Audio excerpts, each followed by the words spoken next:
Yoho, apa kabar nakama semuanya? Semoga nakama semua selalu dalam keadaan yang sehat-sehat saja. Komik One Piece volume 99 akhirnya telah resmi rilis pada tanggal 4 Juni 2021. Seperti biasanya, setiap kali terbitnya One Piece versi komiknya, pastinya di sana akan tersajikan percakapan-percakapan seru antara Eiichiro Oda dengan para pembacanya. Apalagi kalau bukan sesi SBS. Jadi kali ini kita akan membahas hal-hal apa saja yang tertuliskan pada SBS One Piece volume 99 kali ini. Baiklah, tanpa basa-basi lagi, langsung saja mari kita mulai. Sebenarnya ada hal yang spesial dari One Piece versi komik atau tankobon ini, yaitu khususnya untuk komik One Piece volume 99, 100, dan 101, di mana cover komik ketiga volume ini akan menjadi satu kesatuan gambar, yang mana cover One Piece volume 99 kali ini tergambarkan seperti ini. Dan pada video saat pembuatan cover komik volume ini, sudah bisa menebak bagaimana gambar cover untuk volume 100 dan 101-nya, yang kurang lebih akan menjadi gambar seperti ini. Gambar yang cukup mewah. Baiklah, kita langsung masuk saja ke dalam konten SBS-nya. Oh ya, kami di sini tidak akan membahas seluruh pertanyaan yang tercantum pada SBS. Hanya beberapa pertanyaan saja yang kami anggap penting dan menarik yang akan kami bahas di sini. Yang pertama, pembaca bertanya, pada One Piece volume 98, Eiichiro Oda telah mengungkapkan nama buah setan milik Kaido. Namun bisakah Odachi memberitahukan nama dari buah setan milik Kapten Eustace Kid?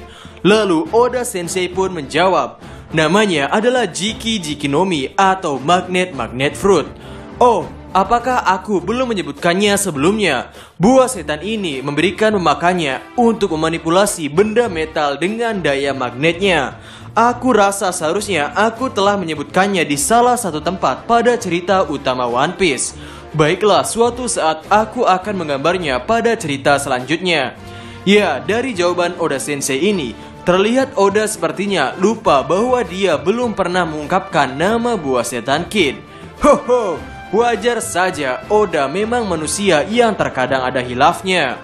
Pertanyaan selanjutnya cukup menarik. Pembaca meminta kepada Oda Sensei, aku memiliki satu permintaan untuk seumur hidupku, yaitu izinkan Steri untuk duduk di kursi tahta yang kosong. Dan Oda Sensei pun dengan singkat menjawab, tidak akan. Permintaan selanjutnya dari pembaca adalah, pembaca meminta kepada Oda Sensei untuk menggambarkan tongkat klimatak milik Nami dalam versi Ginjika atau versi manusianya. Dan tentu saja Oda Sensei menggambarkannya. Namun versi Ginjika dari klimatak ini tidak terlalu sehat. Dia malah lebih terlihat seperti bocah nanggung yang tidak terurus. Pertanyaan selanjutnya cukup lucu, yaitu pembaca bertanya, ketika Kaido memakan hidangan ikan, apakah Kaido akan memakan kulitnya juga? Haha, Oda Sensei pun menjawab, Kaido berpikir bahwa kulit itu memiliki rasa yang lebih enak, dan apabila Kaido sedang makan dengan yang lain, Kaido sering berkata seperti ini, hei, apakah aku boleh memakan kulit ikan ini? Dan sang anak buah pun menjawab, tentu saja, silakan, ini ikannya sudah dikuliti. Dan Kaido pun akan mendekati sambil tertawa. Wororororo. Pertanyaan selanjutnya merupakan pertanyaan yang cukup mengharukan, yaitu pembaca bertanya, aku ingin bertanya mengenai ibu dari Otoko, atau dengan kata lain, dia adalah istri dari Yasuie. Seperti apakah orangnya dia? Apakah saat ini dia masih hidup? Dan Oda Sensei pun menjawab, sudah lama sekali. Yasuie pernah menikah namun tidak diberkahi keturunan. Dan setelah Yasuie kehilangan istrinya, ia pun menjadi sendiri. Dan ketika ia bertahan setelah kekalahannya dari Kaido, Yasuie pun menemukan seorang bayi di kota Ebisu. Dan bayi itu adalah Otoko. Namun Otoko sampai saat ini belum mengetahui bahwa Yasuie dan Otoko tidak memiliki hubungan darah. Selanjutnya ada ucapan dari fans kepada Jinbei atas telah bergabungnya secara resmi menjadi anggota kelompok kru topi jerami. Dan di sana sang pembaca pun meminta kepada Oda Sensei untuk menjelaskan secara detail tentang karakter Jinbei ini, yaitu tentang informasi seperti yang pernah Oda Sensei jelaskan untuk anggota kelompok kru topi jerami lainnya. Dan Oda pun bersedia menjelaskan secara detail tentang informasi karakter ini. Namun memang beberapa informasi telah pernah dijelaskan oleh Eiichiro Oda pada Viper Card Databook. Di sini Oda Sensei menjelaskan bahwa makanan yang dibenci oleh Jinbei adalah parfait, karena menurut Jinbei makanan ini sulit untuk dimakan. Lalu Jinbei juga memiliki bau seperti lautan. Dan apabila kelompok kru topi jerami adalah keluarga, posisi Jinbei adalah sebagai ayah dan lain-lain. Pertanyaan selanjutnya menanyakan tentang umur, tinggi badan, dan makanan favorit dari Yamato. Oda Sensei pun menjawab, "Baiklah, aku akan menjawabnya langsung. Umur Yamato adalah 28 tahun. Dia lahir di tahun yang sama dengan Momonosuke. Yamato memiliki tinggi badan 2,63 meter. Dan makanan favoritnya tentu saja adalah oden. Namun ia juga memiliki makanan kesukaan lainnya, yaitu salmon." Kemudian pembaca berikutnya mengucapkan, "Oda Sensei, halo, selamat atas tercapainya chapter 1000. Ngomong-ngomong, apakah Color Spirit chapter 1000 dibuat sama dengan Color Spirit chapter 100? Karena pada saat menyadarinya, saya sangat merasa takjub." Oda Sensei pun menjawab, "Ya, benar sekali. Siapa yang sudah membaca sejak lama pastinya akan menyadarinya. Tapi untuk orang-orang yang mulai membaca di tengah-tengah mungkin tidak akan menyadarinya." Pertanyaan selanjutnya mungkin juga menjadi pertanyaan bagi nakama sekalian, yaitu pembaca bertanya, pada One Piece chapter 966, ketika Roger dan Rayleigh menggendong Momonosuke dan Hiyori, mereka berkata, "Saya sudah lama tidak menghabiskan waktu dengan seorang bayi." Dan hal ini mengingatkanku pada masa lalu.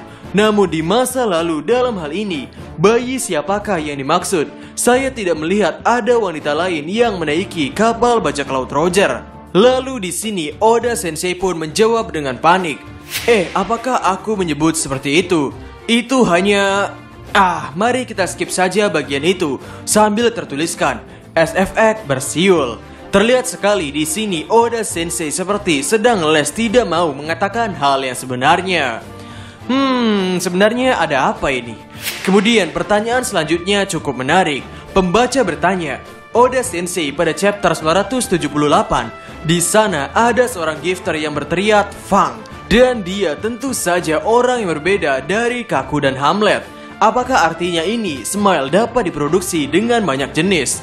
Tidak peduli meskipun unsur natural dari Smile itu telah digunakan oleh Smile lainnya. Dan Oda Sensei pun menjawabnya, Smile adalah buah setan buatan. Jadi Smile ini tentu saja berbeda dengan buah setan regular. Secara gambaran kasar akan seperti ini. SAD yang ada di Panghazard adalah berisi faktor keturunan dari berbagai binatang. Kemudian pabrik Smile yang ada di Dressrosa di sana memproduksi buah yang bermotif aneh dengan membiarkan tanaman menyerap zat dari SAD. Lalu di Wano Kuni, hanya 1 dari 10 buah setan Smile yang bisa memberikan kekuatan binatang.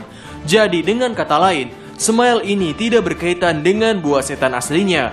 Maka dari itu saat ini banyak sekali gifter dengan pengguna kekuatan binatang yang berjenis sama. Dan sampai saat ini juga tidak pernah ada pengguna Smile dengan kekuatan Logia, Paramecia, ataupun Zoan dengan tipe binatang mythical. Karena faktor keturunannya hanya bisa diekstrasi dari makhluk yang benar-benar ada saat ini. Dan hal ini adalah batasan dari kemampuan Caesar Clone. Namun bagaimanapun, mungkin ilmuwan Vegapunk bisa melakukan penelitian melampaui batasan itu. Sungguh pembahasan tentang Smile yang sangat lengkap. Lalu pertanyaan selanjutnya bertanya, kenapa Kumo Kumonomi atau Spider Fruit itu berbeda dengan Mushi Mushinomi atau Bug Fruit? Oda Sensei pun menjawab, untuk buah dengan binatang serangga itu akan masuk dalam kategori Mushi Mushinomi. Namun dikarenakan laba-laba bukanlah merupakan serangga, jadi buah setan ini masuk ke dalam kategori Kumo Kumonomi. Selanjutnya ada permintaan dari pembaca untuk Eiichiro Oda agar memilih 3 besar dari desain gifter yang Oda Sensei suka. Oda Sensei pun menjawab, peringkat 3 adalah Speed, peringkat 2 adalah Hamlet, dan peringkat 1 adalah Hold'em. Ya, mungkin cukup sampai di sini saja video tentang SBS Komik One Piece volume 99. Bagaimana menurut nakama semuanya? Silakan tulis pendapat atau koreksi nakama semua di kolom komentar di bawah. Jadi, kami Diskusope dan terima kasih banyak.